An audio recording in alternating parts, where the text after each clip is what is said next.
Nekene, the Enugu State government for hosting the 2023 Nkata Ndị Inyom Igbo. Nekenekwa, the founder and president of this esteemed foundation, no less a person than a minister, a former minister of the Federal Republic of Nigeria, Nene Mmonwu Igbo-Nile. Iyom kaina we are on bolo our grandmother. Iyom ekenem. Thank you. Thank you for the leadership. Adezaka adiche.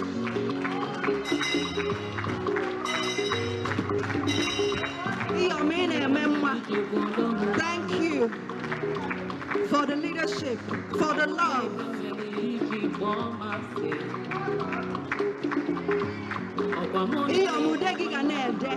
We'll never let the candle you lit will carry it through. Thank you, ma. Thank you so much.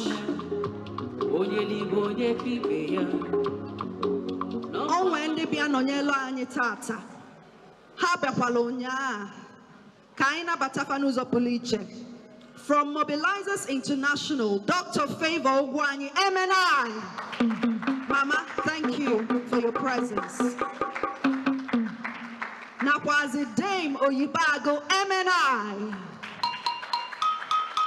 Thanks for being here. Dr. Mrs. Nayos Nachi, PhD, a public analyst. Biko Kaina Akwaka.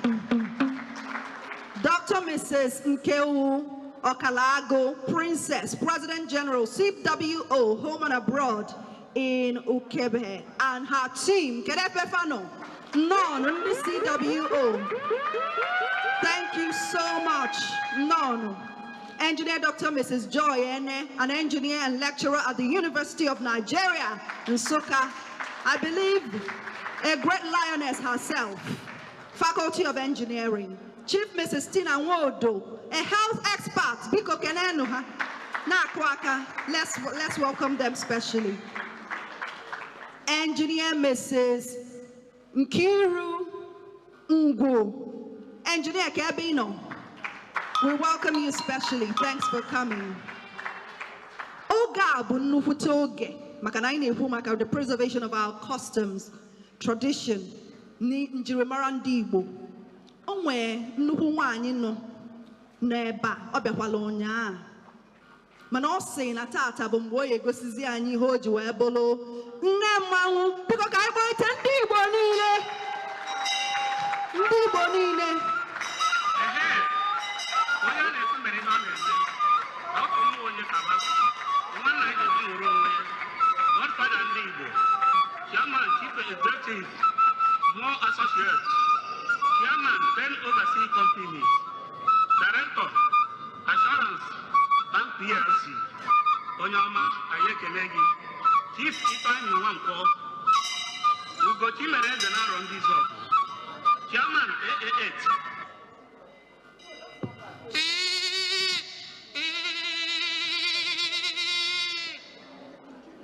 Nne Mmonwu Igbo-Nile, Nke Mmonwu Igbo ji eme ọnụ.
Bolo shoban negi malogi abule belugo bo fundi fa bo funu onu abuleze bo fuku mbaya diriya ishoba bulisi shoban negi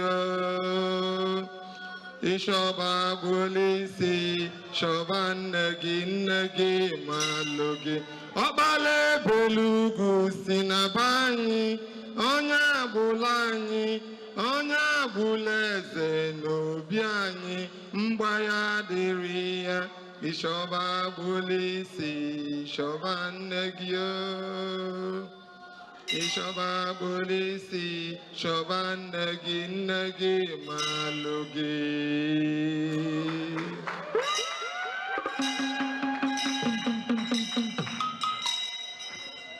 Ndị inyom ekene m unu. Inyom Igbo niile ekene m unu.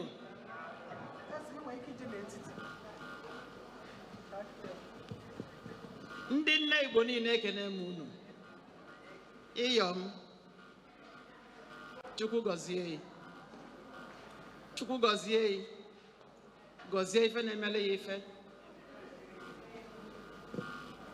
Ndị nne nọ n'ebe a, aga m ejigodu nwa obele ohere a wee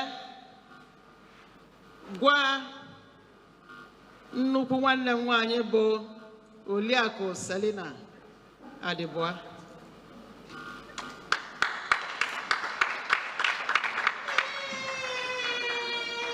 Iwelu nwa obele iwe ka ị bịara ka anyị kene nwere ofu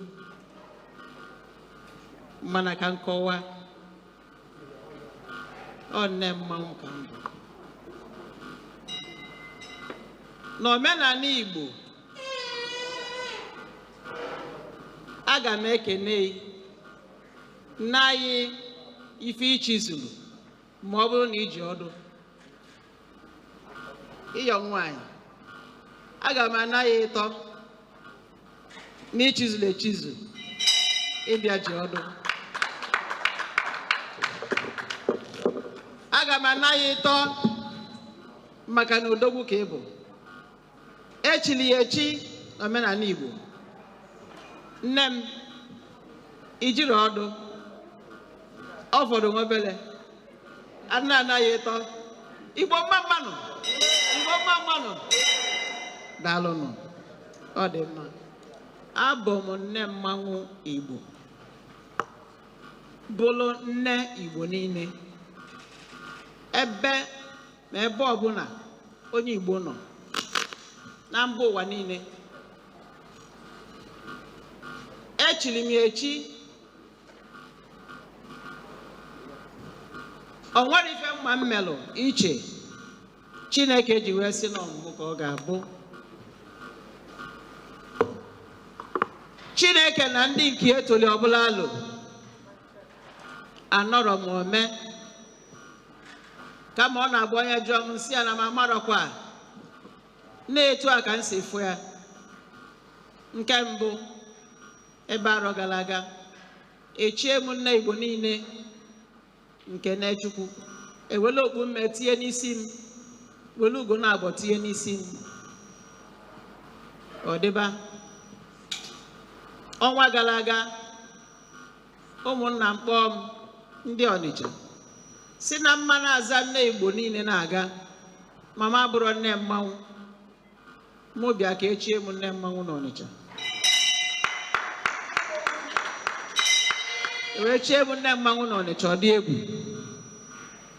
nlo nọ ebe ọ belụ izu ụka na-abụ esi na Arọchukwu kpọọ m, si n'Ọkụzụ kpọọ m, si ebe dị iche iche kpọọ m na a ga-echi m Nne Mmonwu Igbo niile. na mambo Nne Igbo Ọnịcha echie m Nne Mmonwu nọ Igbo ga-echi m Nne Mmonwu Igbo niile zukọ wee mabalụ m oji saa wee chie m Nne Mmonwu Igbo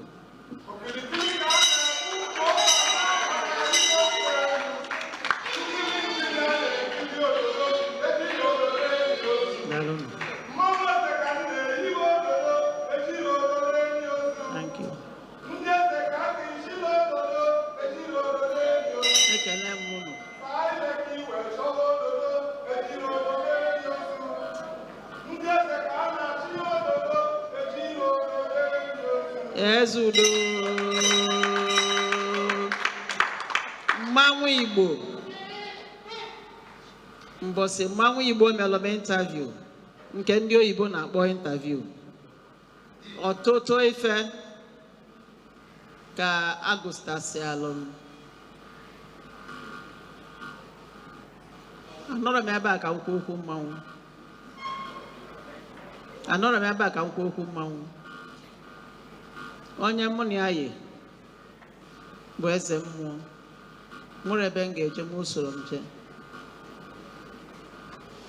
abịa n'okwu mmụọ nwaanyị ọbụla bụ nwaanyị adịghị ekwu okwu mmụọ nwaanyị adịghị etinye ọnụ n'okwu mmụọ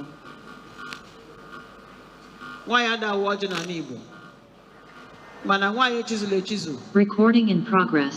ga-etinye aka n'uvo were ọjị ịyọm nwaanyị ị ga-etinye aka n'uvo were ọjị Mmonwu Igbo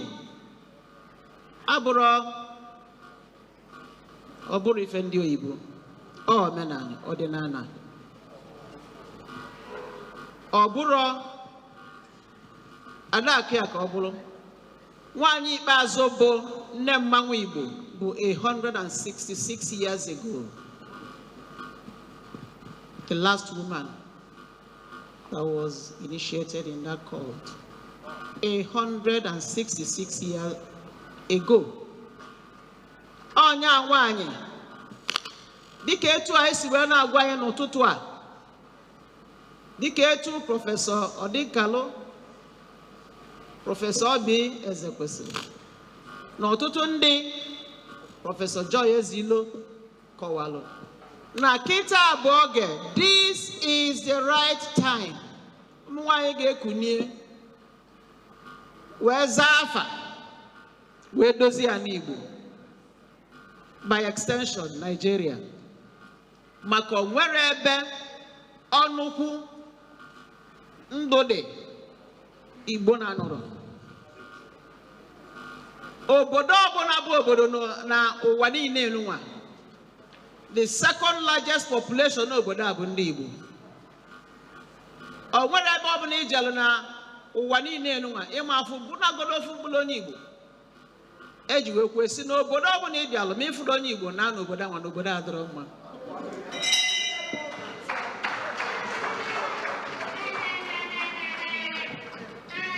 Iyom Josephine na Neni ofu n'ime ụmụ nwaanyị ka nwoke ife nji ekwe bụ na ụmụ nwoke aghalipụgo anyị ụmụ nwoke anyị aghalipụgo anyị ụmụ nwoke anyị anọrọzi ya ụmụ nwoke anyị na-ekwuzi okwu ụmụ nwoke anyị na-echekwabazi anyị bụ ụmụ nwaanyị ụmụ nwoke anyị anọlugozi kedu ife anyị ga-eme anyị ama nkwuwa okwu kedu onye ga-ekwulu anyị anyị wee zaa afa anyị bụ ụmụ nwaanyị ga-azalụ ụmụ nwoke afa anọkwalụ m onwe m Chineke onye nwe m wee sị m bịa n'ọlụ a nne n'ọlụ a ọlụ a dị nnekwu eze mmụọ eze udo si m gaba egwu atụ na m na fanụ ya njụ asị kedu ka m ga-esi wee ji asị na ka m ga-esi wee ji ede na Chukwu kele aka oyibo kụnyere mmiri wele wee nago n'elu na Chukwu si nwata nwudo nkakwụ enyi ya mmiri ọ ga-ejikwa aka kwana ya nọ nne m udo dị ọlụ a ibido gwekwu ya ị ga-alụ ya lụọ anya ọfụma sọsọ ofu ife ka m na-agwa gị dịka ọ dị nka lusikwu mbụ na ị ga-abịa anyị na ị na-abụ akpalụ nkata inyom na ọdịnala Igbo,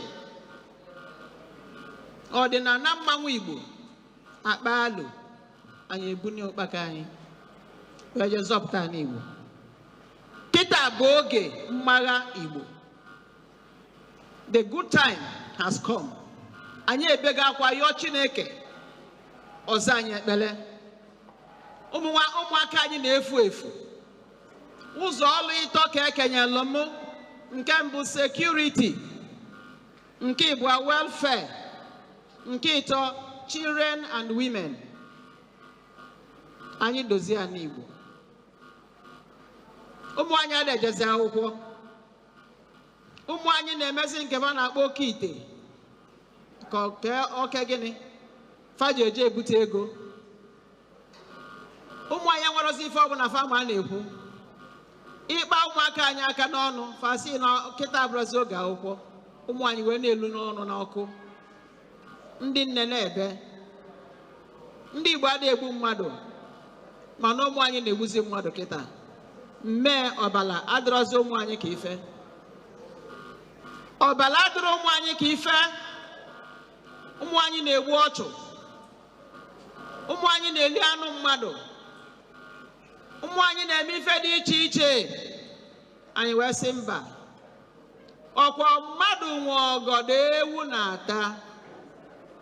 Ndị nne anyị kpa anya mmiri n'aka. Anyị kwuru sị Chineke nke nwa bụ onye sachara anyị afọ wee kponye anyị ụmụazị niile a. Nna m ị ga-agba anyị nkịtị ka ụmụazị afuru? Chineke zaa anyị ọ sị, if my people who are called by my name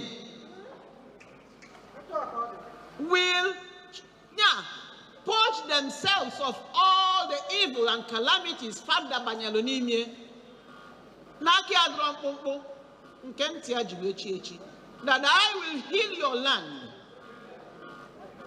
O kwuru na the book of Ezekiel, Jen na Ezekiel kwuru ife ndị Igbo na-eme. Ọ ndị Igbo ka eji wee kwuo okwu a de ya n'akwụkwọ, mana ndị Igbo chọrọ ịnụ anyị emefego Chukwu. Anyị emefego Chukwu n'ụzọ dị iche iche. Ọnya ka eji wee sị mpụta maka na ebe a ga na-atụ alụ mmanwụ na nwaanyị ga-anụ ya. Ife nwaanyị ga-eji wee nụ ya bụ na atụsị alụ nwaanyị bulu ọpụta kpọọ ụmụ nwaanyị befa sị bịanụ nekwa na ife mmanwụ kwu na fa ga-ebido nnụcha kịta. Fa ga-ebido nnụcha na-eme ya n'oge gboo. Nwaanyị ọ na-esi dị na ndeli na gboo. Chijiri anya sị ka ị ga na-anụ kpokpokpo ka nwaanyị na-esu. A na-eme eme. Ọ nwere nke mmadụ ga-abụ ometa mmụọ agbakọọla ya. Mmụọ wee kwuo sị na enyego unu bụ nwaanyị ọfọ kịta. Unu kunie ka unu dozie ala Igbo. Ife niile a na-ekwu mgbakọ na nzukọ ife niile a na-ekwu bụ na ala Igbo ga-adị mma. Na ala Igbo ga-adị mma. Na arọ nwa bụ arọ ngoli Igbo. The new Igbo beginning, the new Igbo race, the new Igbo, Igbo ọfụ, arọ Igbo ọfụ. N'ọkịta ka anyị ga-ama na anyị nwere Chukwu, mana anyị bụ ụmụ nwaanyị ka anyị jikọba onwe anyị ọnụ ka Igbo wee kwue n'otu onu. Na Igbo ga-ekwu n'otu onu mbụ na ụmụ nwaanyị gwara onwe fa eziokwu. Ọnyanwa ka anyị ji wee pụtara. N'ife si ka ngwa unu bụ na onye na-anyị ebe a kpọkọbalụ nkata ndị inyom mbụ Oliakụ Iyom Josephine na Neni na ọ ga-adịrị ya mma. Ọ ga-adịrị ya na Eke, dịrị ya n'Oye, dịrị ya na Afọ, dịrị ya na Nkwọ. Na ụmụ ya ga-azụ ya. Ebe ọ wepụtala onwe ya ka ọ zọọ ụmụ Igbo. Na ụmụ ya ga-azụ ya. Mgbanwụ si ka ngwa anyị. Ngị bịa. Na ngị nafa ka atụ alụ etu e ga-esi dozie ala Igbo. Ka amalụ onye ga-asị mba ka amalụ ma mmụọ na-ekwu ka mmadụ na-ekwu. Si m gwa anyị na ndị gọvanọ anyị niile ma ndị chili nke gara aga na fa niile bụ let down. Na onye ọbụla bụ akpịa ka ọ na-azọ. Ọ chọ dị mma ma nwa onye ọzọ ọ dị mma. Kedu ka anyị si wee bụrụ ndị eji ịgụ akwụkwọ wee malụ tata ma anyị na-ayọzi nni n'ala Igbo? N'oge gboo tupu nwoke na-agbụrụ nwoke onye Igbo metụ onye Igbo aka, ọnwa ga-arụ asị wee chịkọta nwaanyị onye Igbo efu ọza oko ọ na-enwe aṅụrị. Mana tata agha wee mesịa ụmụ nwaanyị Igbo wee sọ ọnụ wee si di gbakwa ọkụ. Nọ nke na-ewenarị fa di gbakwa ọkụ. Anyị wee yọọ sị na di ya ma mgbazi ọkụ na anyị ga-enyere aka kpokọba di anyị ọnụ ka ọ wee nyere anyị aka zụọ ụmụ anyị ka ụmụ anyị wee baa ulu. Na ofufe ka nna yọọ nwaanyị ọbụla n'ebe a busa nị ha tụsa nị ebe niile na Igbo anatago oge na-etere aka. Unu ga-afụ ife a ga-eme. Enwelụ ndị na-ekpokọba ife a na-akpọ alụ n'ala Igbo ademe. Nke a bụ omenala, nke a bụ ọdịnala. Kedu ndị na-eme ife a? Na ọ bụrụ ọzọkwa n'okwu kedu ndị na-eme ife a? Nọ kedu ndị doziri ala Igbo? Agụba ka agụnye anyị. Onye ọbụla n'ebe a were aka elu si na a ga-agụnye m na ndị doziri ala Igbo. Na Igbo ga-adị mma, na Igbo adịgo mma site na Chukwu Okike abịa ma o. Daalụnụ.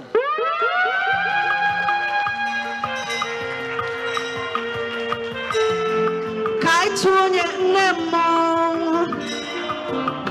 Tupu ya Nne Mmonwu anyị na-ekene gị n'ụzọ pụrụ iche. Daalụ. Thank you.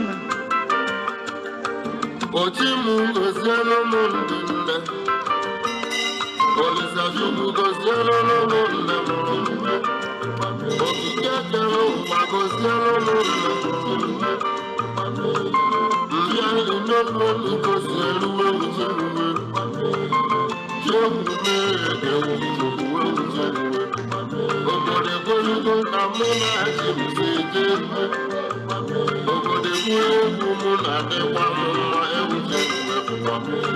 Ụmụ obili Igbo na-etizi egwu ike, obodo egwurugo akụwa afọ na mmụ na-emeri nche uwe. Ugbu ọzọ nwanne m nọ n'ọkpọ egwumeli. Ụmụ obili Igbo na-etizi egwu ike. Ndị eje abụ ọgwụ ka anyị si eje na n'ugboyi. Ewume nne m ewume Njikwu gozielu m ndị nne. Njikwu gozielu m mama o Njikwu ike kere ụwa gozielu m ndị nne. Maka n'ife nne na-alụ n'uwe ike ume. O nwere nne biko leta nne gị maka na nne dị ụtọ. Ewume ewume Chukwu ife nne na-alụ n'uwe ike nne. Isi nwaba nwa ọkwa nne ka a ga-akpụ nne. Afọrụba nwa ọkwa nne ka a ga-akpụ nne. Nlọbebe akwa ọkwa nne ka a ga-akpụ nne. Agụrụba nwa ọkwa nne ka a ga-akpụ nne. Nwapụta ọkwa nne ka a ga-akpụ nne. Nwasabụ ụkwa ọkwa nne ka a ga-akpụ nne. Polisi bụrụ nwa ọkwa nne ka a ga-akpụ nne. Nwa nwụrụ anwụ ọkwa nne ka